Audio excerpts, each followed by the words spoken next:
உங்களை சந்திப்பதில் பேரானந்தம். எல்லோருக்கும் இனிய குடியரசு நாள் நல்வாழ்த்துக்கள். இன்னைக்கு 75வது குடியரசு தினத்தை நம்ம கொண்டாடிட்டு இருக்கோம். ஸோ இந்த நாளில் ஒரு முக்கியமான விஷயத்தை நம்ம தெரிஞ்சுக்கணும். குறிப்பாக ஜனவரி 26ஆம் நாளன்று நாம் ஏன் குடியரசு தினமாக கொண்டாடுகிறோம் என்று தெரிந்து கொள்ள வேண்டும். அதாவது 1947 நம்ம சுதந்திரம் வாங்குகிறோம்.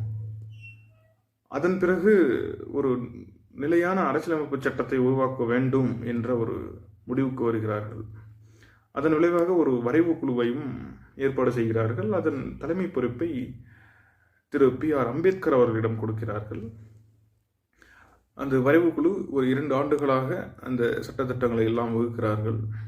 பிறகு அது நாடாளுமன்றத்திலே பல விவாதங்கள் எல்லாம் சந்திக்கிறது.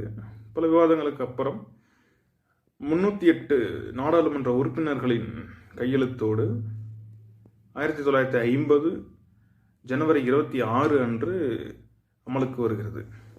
அதிலும் ஜனவரி 26 தேர்வு செய்வதற்கான காரணம் என்னவென்றால் 1916 ஜனவரி 26ஆம் தேதி அன்று தன்னாட்சி கொள்கை துவங்கப்பட்ட வருடம்.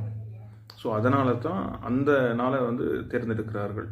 ஸோ அதன் விளைவாகத்தான் 1950 ஜனவரி 26ஆம் தேதி என்று நாம் குடியரசு தினமாக கொண்டாடி கொண்டிருக்கிறோம். மீண்டும் ஒரு முறை எல்லாருக்கும் குடியரசு தின நல்வாழ்த்துக்கள். நன்றி, வணக்கம்.